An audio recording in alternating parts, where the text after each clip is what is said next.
I now see my living amends to my wife and grown children in a new light. It comes from an old spiritual story I love. About 1,000 years ago, in a small Chinese village, a young woman became pregnant. Her parents were merchants. They pressed her for who it was that got her pregnant. She named the young spiritual teacher who had recently come to their village. The parents went to the teacher and told him, "It is an awful thing that you have done to our daughter. We will tell the others in the village, and you will be disgraced." He looked at them and quietly said, "I see." Months later, the merchant and his wife took the newborn baby to the young spiritual teacher and told him, Here is the baby. You must take care of it." He took the baby and quietly said, "I see." Some months later, the daughter relented and confessed to the parents that it was their neighbor's son who had gotten her pregnant. So the parents went to the young spiritual teacher and told him, "We are sorry. We have wronged you. We will take the baby back." So he handed them the baby and quietly said, "I see." I tell that story often to the people who call me to help with their problems. And I say I see a lot in my own life. But recently I urged the sponsee to say I see more frequently. When I was a writing teacher, I would bequeath my freshman students 1,000,000 periods to use in revising and improving their writing. So I told this guy, "I bequeath you 1,000,000 I sees.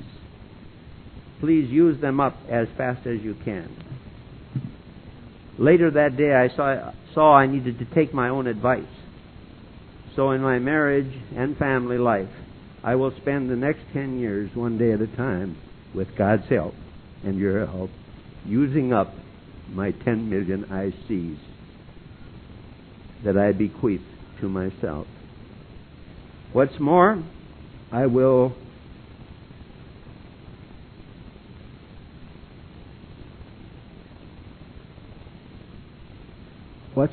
do another amend.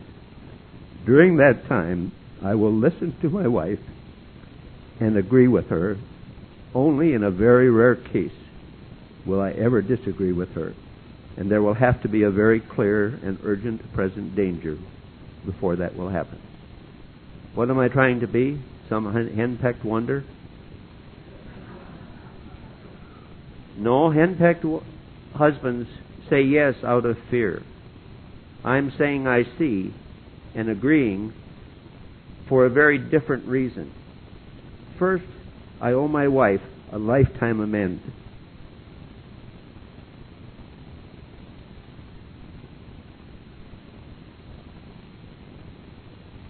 But even more important, my self-will and ego needs to be whittled down. And I can't think of any better place to start than at home. Bill Wilson says in the big book that we need an ego deflation at depth.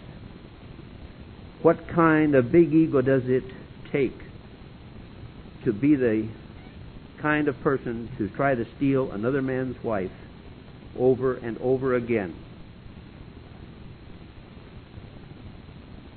And to do that even in the sacredness of another 12-step program. And worst of all, in doing that, to inflict the deepest hurt on my wife that it is possible to inflict in a marriage. So that monstrous big ego obviously needs plenty of deflation. It's like trying to get all the air out of one of those huge rubber tires on a big Caterpillar earth mover. I came to this understanding from the service part of the program. For many years in another 12-step program than this one, I thought service meant working just in the program. Over recent years, I have come to see service in a much wider sense. I spent years listening to the set of 6 tapes of Chuck C. from which a new pair of glasses was taken. Not too many years ago, I finally heard the words that Chuck chose as a title for this set of tapes. The tapes are titled "In All of Our Affairs." Chuck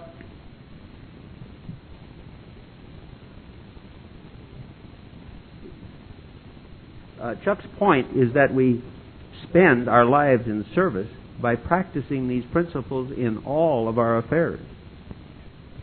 That means we live this program in our homes, in our families, in our work, and in our community.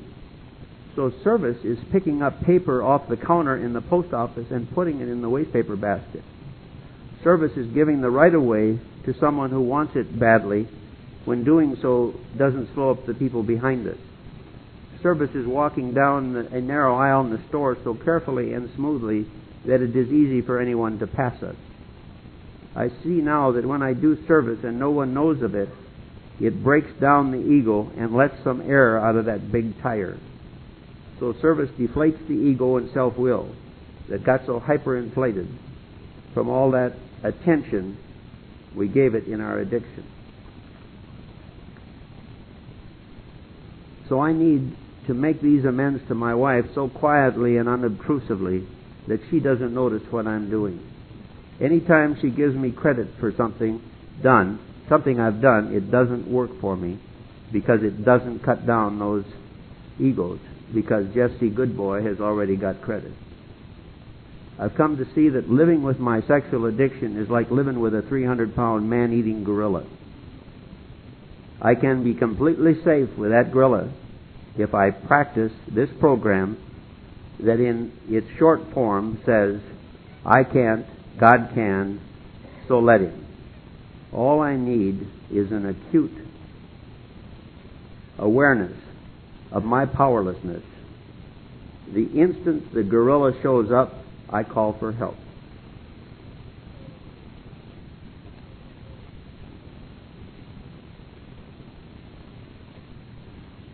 My son was here with me last night and the first part of this morning, and he was puzzled somewhat by the sexual addiction. He'd been in another program, Alcoholics Anonymous, and he said, Dad, it's been years since I wanted to drink.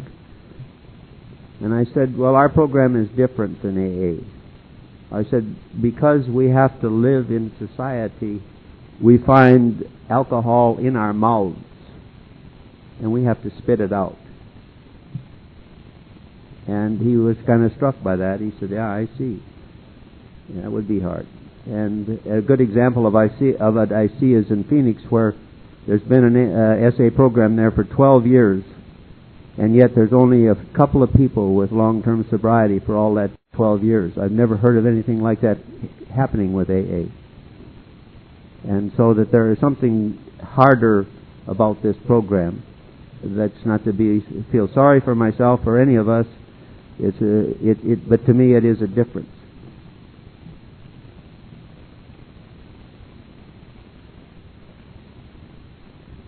This magical land I'm describing is not some special place that only me or only a few have seen. I see people here who are there too. They just don't know it yet. If I ask them how they are doing, they say pretty well. I ask what troubles they are having, and they tell me what raving sexaholics they are and how hard it is for them to put it down. What I'm saying here is that's it. That's paradise. Paradise isn't not having problems and not doing wrong. Paradise is being comfortable with our humanity and the fact that there is no human problem we can face that we can't solve with our 12 steps and with our willingness and with this fellowship.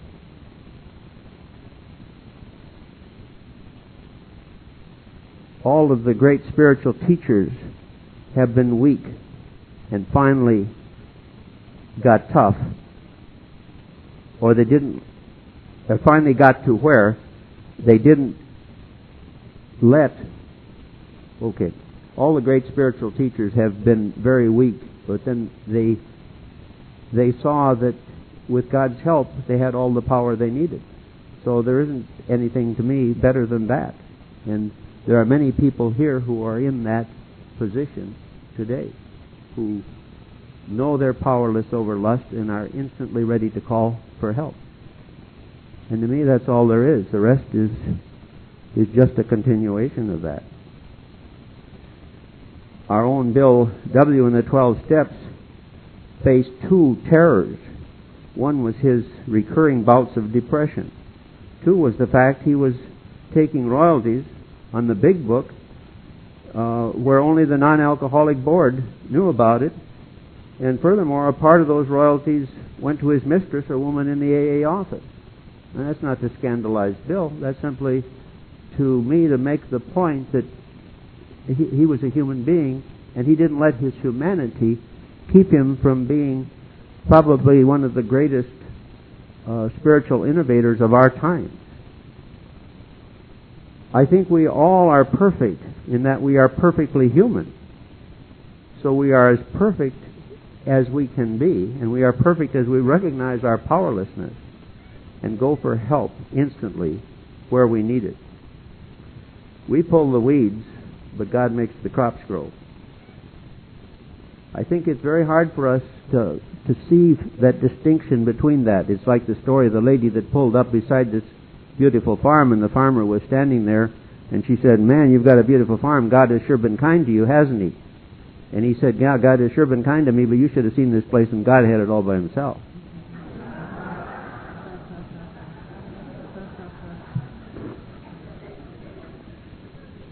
So we can't make the crops grow, but God can't pull the weeds. I see a big group of people in the 12-step programs who I never hear talk about doing any work, where I never hear them talk about God doing any work for them. These people tell about the work they are doing on themselves, but they have very little awareness of the fact that this is a totally spiritual program. And like I say, the shortest form of the 12 steps is I can't, God can, so let him. And yet a bunch of people in this program and in AA and other things are driving people in these 12-step programs nuts, because their talk is almost totally focused on how they are going about doing all of the work, or they and their therapists are doing all the work, and you never hear a single word of God. And people are wondering what they can do about this, and the answer is very simple. The answer is nothing, because we have to just wait, because our program says we will listen to anybody. But my old sponsor spent 5 years in this program doing just the first and the 12th step. You know, the old two-stepper. It wasn't until Vince was 5 years into sobriety that he said, "I want long-term sobriety. What does it take?" And the 12 apostles told him, "Vince, you got to get the God part." Well, Jesse said, "I went out and started getting the God part, and the further along I've gone, I've found that there ain't no other part."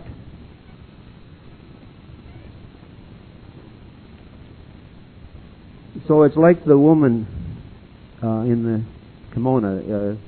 Two spiritual men were walking down a muddy village in China about 1,000 years ago, and there was a woman in a beautiful kimono obviously wanting to get across to the other side. And so one monk went and picked her up and carried her across the street and set her down on the other side, and they walked on in silence for about an hour. And finally the second monk said, say about that beautiful woman.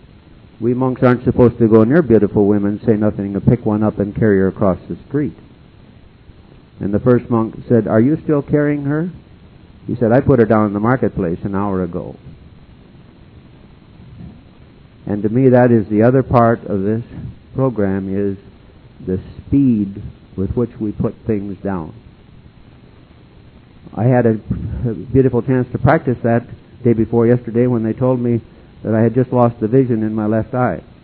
The main vein in the retina clogged, and so the whole artery system blew up, and it's just all red and I can't see anything.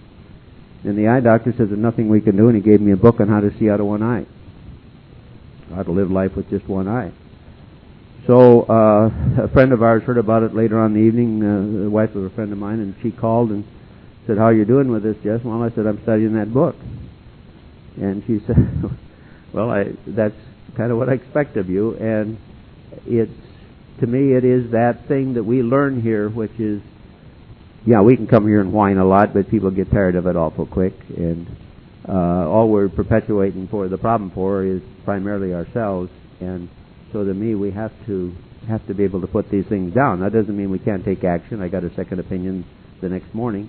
And the guy said there might be some things that can be done, so we need to wait a few weeks and it could heal itself, but until the swelling goes down. So I have to do what I have to do as fast as I can and then put it down and not obsess. Because of the